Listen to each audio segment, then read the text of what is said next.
Oxygen Not Included is a survival-focused colony sim where you have to try and help a bunch of hapless fools, called dupes, short for duplicates, survive in a pretty unforgiving environment inside different planetoids.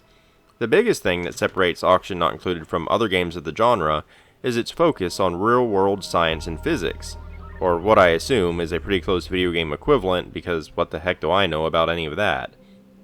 What I do know is you have to build a complex networks of pipes, ventilation shafts, and power grids to manage the various liquids, gases, and power distribution throughout your colony.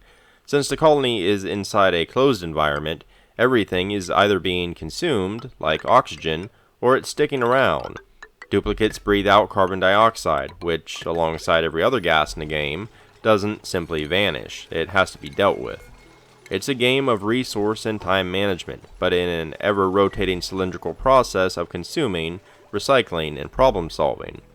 But the incredibly complex simulation isn't what truly sold me on the game. It's the clever way Oxygen Not Included uses those simulations to constantly give you a challenge or a problem to tackle, keeping you engaged for the entirety of each playthrough, without using external threats to do it. I have a problem with most city builders, park builders, or whatever builder games. Most of them tend to be digital toys rather than games. You can set up a pretty roller coaster theme park, a Mars colony, or a tidy hospital, but there's not actually much game there. You plop down some buildings, money starts rolling in, and it never really stops. The only thing you have to do is simply wait until the numbers tick up enough to buy your next structure and repeat for the rest of the game. Without external factors or dynamic events to force you to adapt, the entire process becomes routine.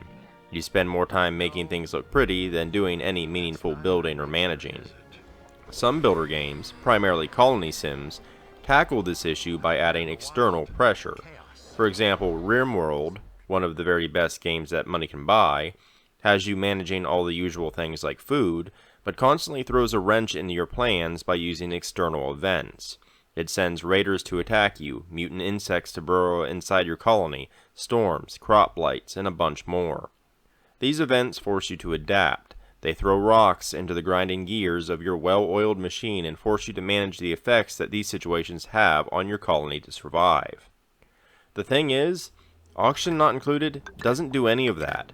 It's every bit as passive as the games I just criticized.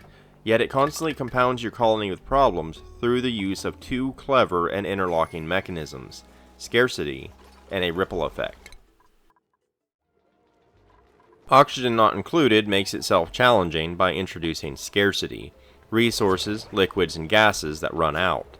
This means you have to constantly try and acquire more or recycle what you have. However, this challenge is amplified by making everything you do have a ripple effect, sometimes hours later. Each action you take to make your colony sustainable adds a new problem to solve. For example, when you first start a colony, you're surrounded by diggable resources and have a few days worth of food and oxygen.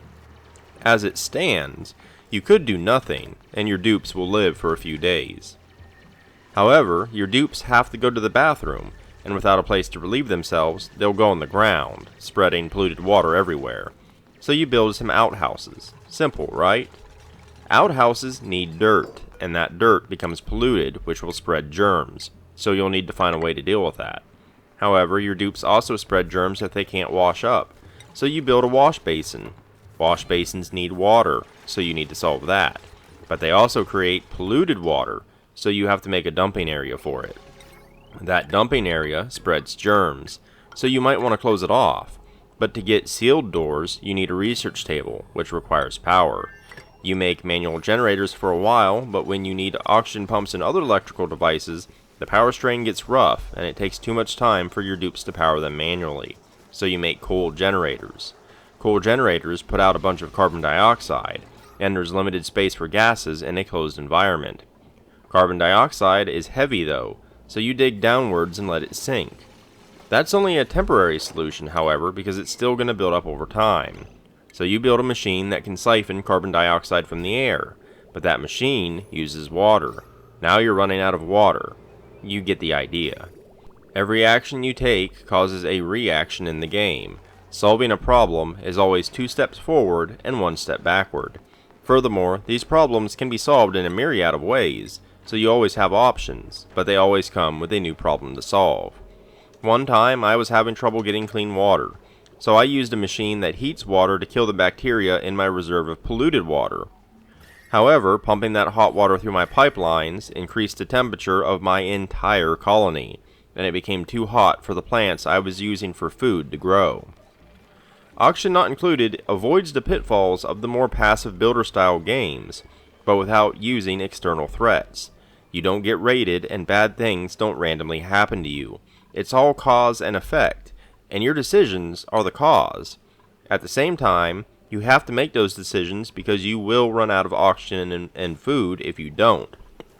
It's incredibly brilliant, because in a way, the game makes you your own enemy. You have to problem solve, and then solve more problems that stem from the decisions you made to solve the previous problems in the first place. I've only really scratched the surface of the game, and I can only really talk about it surface level, frankly, because that's all I understand. I'm perfectly capable of playing. I know how to siphon one gas and filter it, how to split liquids, and all the basics I need to problem solve. But the game goes far deeper than that. I tried to read a guide once, and I couldn't understand anything that was being said in the guide. It was like reading another language. Materials have melting points, gases have different weights, and each one has a temperature point where they change states. Managing a colony requires careful and clever layout designs to minimize travel times for your dupes, alongside power grids on separate circuits and complex pipe and ventilation systems. There's a whole tree of automation tech that I've never even used, simply because I haven't learned how to yet. This complexity is not a bad thing, quite the opposite actually. The complexity in Oxygen Not Included instead facilitates all of the options you actually have at your disposal, and you can often use its systems in unintended ways, or at least ways that feel unintended. It helps keep the game fresh, as there's always interesting new things to learn that can make your colonies more efficient, even if you have the basics down enough to keep your dupes alive for a while. The sheer scale of its simulation systems can be incredibly intimidating, but tinkering with it feels very rewarding in a way that a lot of modern games don't. Oxygen Not Included doesn't hold your hand, so when you find solutions to your problems all on your own, there are these really enjoyable moments of going, aha, so that's how that works, and then you get to put that knowledge, your knowledge, to good use. I wouldn't want every colony sim to be like Oxygen Not Included. I think external factors, be it weather events, raids, or other challenges, is the real key to making a builder-style game interesting. At the same time, I wouldn't want Oxygen Not Included to have those external events, because not having them is what makes it so special. Oxygen Not Included tackles the issue in its own unique way, and it's brilliant. Its multidimensional systems make the act of managing the various aspects of the colony interesting and fun. If I have one complaint, it's the duplicates themselves. They have their own skills and quirks to manage, but not true personalities of their own. I don't really care about them, individually at least. They're just cogs in my machine, albeit a machine that exists to keep them alive in the first place. But I don't care when an individual dies, as long as the colony is intact.